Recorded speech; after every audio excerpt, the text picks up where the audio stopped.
क्या कुछ करिए, सुनिए।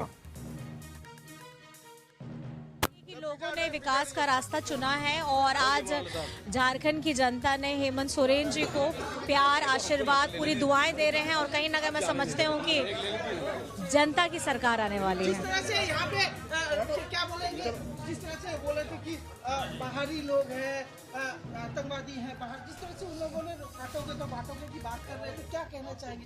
देखिए, आप तो उससे बाहर निकल जाइए और निकल करके आप झारखंड की अबुआ सरकार आ रही है, आप पहले सांस ले लीजिए। आपका छाती में लगता है पेन उठ रहा है, आप ऐसे क्यों कर रहे हैं? आप आराम, इनको पानी पिलाइए, आप आराम करिए। आप ज्यादा मेरे से भागा दौड़ी कर रहे हैं, आप ज्यादा मशक्कत किए हैं। और ये गांडे की जनता है, ये गिरिडीह की जनता है और आज आपको प्यार मिलेगा, आपको आशीर्वाद मिलेगा, आपको खाना मिलेगा, आपको सब चीज मिलेगा। इस तरह से आपने जो वादे भी किए थे, जेएमएम ने वादे किए थे, चाहे मैया योजना की बात करें, महिला वोटर्स, जो जनता के साथ कनेक्शन रहा है आपका गांधी विधानसभा में, अभी भी दिख रहा है। क्या कहना चाहिए? बस मैं आज आपके माध्यम से सबसे पहले मैं तो ये कहना चाहूंगी, अभी मेरा 2 राउंड बचा है, ठीक है? अभी 1.5 बचा है। हाँ, तो सबसे पहले उन्होंने जो प्यार, विश्वास और एक मेरे ऊपर, क्योंकि कहीं ना कहीं आज मैं उनके लिए एक बहू के रूप में नहीं, बेटी के रूप में मैं यहाँ पे काम मैंने किया है और उन्होंने बहुत प्यार दिखाया है। आज आपके माध्यम से बस मैं इतना कहना चाहूँगी कि गांडी की जनता हो, गिरिडीह की जनता हो, झारखंड की जनता हो, सबको मेरी तरफ से तहे दिल से मैं सबको बहुत बहुत शुक्रिया अदा करना चाहती हूँ और आभार करना चाहती हूँ और सबका प्यार और आशीर्वाद मिलते रहे, बस मैं यही कहना चाहूँगी। कल्पना सोरेन को आप सुन रहे थे, उन्होंने ये आश्वस्त किया कि हमने जीत हासिल कर ली है, जनता का मैंडेट हमें मिला है और इस बार की सरकार जनता की सरकार है। यह खुशी का माहौल आप लगातार देख पा रहे हैं, हम आपको तस्वीरें भी दिखा रहे हैं, जश्न का माहौल है, हर्षोल्लास और जो खुशी है वो यहाँ पर देखने को मिला। लेकिन सुमित, आप और हम रोहन महाराष्ट्र की सियासत का जिक्र कर रहे थे, बात कर रहे थे कि देवेंद्र फडणवीस क्या अब आने वाले वक्त में मुख्यमंत्री होंगे, क्योंकि बड़ी भूमिका में बीजेपी है। लेकिन एकनाथ शिंदे को सुबह मैं सुन रहा था, उन्होंने कहा कि ऐसी कोई बात ही नहीं हुई है कि जो सबसे बड़ा दल उभर कर सामने आएगा उसका मुख्यमंत्री होगा। उनका ये स्टेटमेंट देना, पहले भी कई बार मुख्यमंत्री के नाम पर उन्होंने सवालों से दरकिनार करने की कोशिश की है, अलग हटने की कोशिश की है, लेकिन एक बात तो साफ है कि वो भी मुख्यमंत्री बनना चाहते हैं।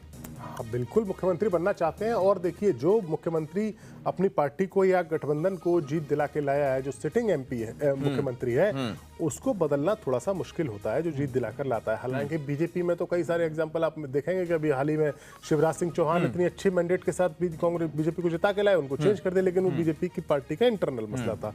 यहाँ एकनाथ शिंदे दूसरी पार्टी के लीडर है और अच्छे दूसरे नंबर पर रहे हैं, दूसरे नंबर की पार्टी। आप देखिए कि महाविकास अघाड़ी की टोटल सीटों से के आसपास उनकी सीटें हैं, तो उनको थोड़ा सा दरकरार करना मुश्किल, वो थोड़ा अड़ सकते हैं। लेकिन मुझे ओवरऑल नहीं लगता कि बीजेपी को कोई दिक्कत आएगी, क्योंकि बीजेपी खुद 130 सीटें जीत रोहन, लगभग मैंडेट तो है वो साफ हो चुका है। महाराष्ट्र में बीजेपी जीत रही है और आंकड़े भी आप देख पा रहे हैं, मतलब बहुत शानदार प्रदर्शन इस बार का रहा है। लोकसभा चुनाव में नुकसान हुआ था लेकिन उसे रिकवर बीजेपी ने बहुत ही अच्छे तरीके से किया है। लेकिन आने वाले वक्त में बीजेपी को ये मुश्किलें बढ़ सकती है उनकी कि भैया मुख्यमंत्री के चेहरे पर आखिर किस तरीके से फैसला लिया जाए और कैसे मनाया जाए सबको। सचिन, देवेंद्र फडणवीस जो भी आकर उन्होंने बयान दिया, मीडिया से मुखातिब जो हुए, सबसे बढ़िया उनका आप देखिए ऑब्जर्वेशन स्किल, आप देखिए जिस तरह से ऑब्जर्व किया मैंने उनको, बेहद कॉन्फिडेंट नजर आ रहे थे। पीएम मोदी, गृह मंत्री शाह, अमित जेपी नड्डा, तीनों का उन्होंने जिक्र किया और तमाम अपने सहयोगी दलों के नेताओं का भी जिक्र किया।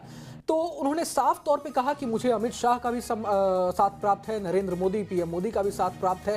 तो ये तमाम जो बातें उन्होंने कही, एक तरह से कॉन्फिडेंट नजर आ रहे थे, एक तरह से कहीं ना कहीं तमाम बातें, लाडली बहन योजना की बात, सीएम योगी को भूल रहे हैं क्या? बिल्कुल सीएम योगी, अब बिल्कुल सीएम योगी का भी उन्होंने जिक्र किया, उनका नारा बटोगे कटोगे जितना फेमस हुआ और पीएम मोदी ने भी अपने लहजे में उस नारे को कन्वर्ट करके जिस तरह से बोला, लेकिन उन्होंने पीएम मोदी वाले नारे का उन्होंने जिक्र किया, पीएम मोदी वाले नारे का जाहिर तौर पर।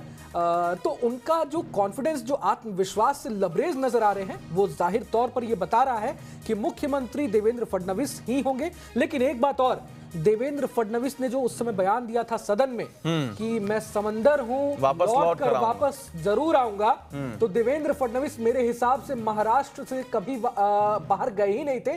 उन्होंने, उनकी मां का भी आज मैं बयान सुन रहा था, वो भी कह रही थी कि मेरे बेटे ने 24 घंटे 24/7 महाराष्ट्र की जनता के लिए काम किया है और शायद यही वजह है कि आज महाराष्ट्र की तमाम वोटर्स ने बीजेपी को इतने भारी मतों से जिताया है। खास तौर पे आप देख ले, हम लाडली बहन योजना की बात कर रहे हैं, तो क्या लाडली बहन योजना के पक्ष में के जरिए सिर्फ हिंदू वोटर्स ही नहीं लामबंद हुए बीजेपी के साथ, बल्कि भारी संख्या में कहा जा रहा है कि मुस्लिम महिलाएं जो हैं, पहले 3 तलाक के जरिए बीजेपी ने मुस्लिम महिलाओं को अपनी ओर खींचा और अब लाडली बहन योजना के जरिए मध्य प्रदेश में भी और महाराष्ट्र में भी लाडली बहन योजना के चलते मुस्लिम महिला वोटर्स जो हैं बीजेपी के साथ लामबंद हुई हैं। और यही नहीं, झारखंड में सेम मैया बहन योजना का फायदा हेमंत सोरेन को मिला है। तो महिला वोटर्स जो है ना, कहीं ना कहीं जो साइलेंट वोटर जिन्हें कहा जा रहा है, वो गेम चेंजर साबित हो रही हैं, जिन पर किसी का ध्यान नहीं जा रहा है और बीजेपी के लिए सबसे बड़ा प्लस पॉइंट साबित हुआ है। इस पे सबसे ज्यादा ध्यान तो नीतीश कुमार का गया हुआ था, जो उन्होंने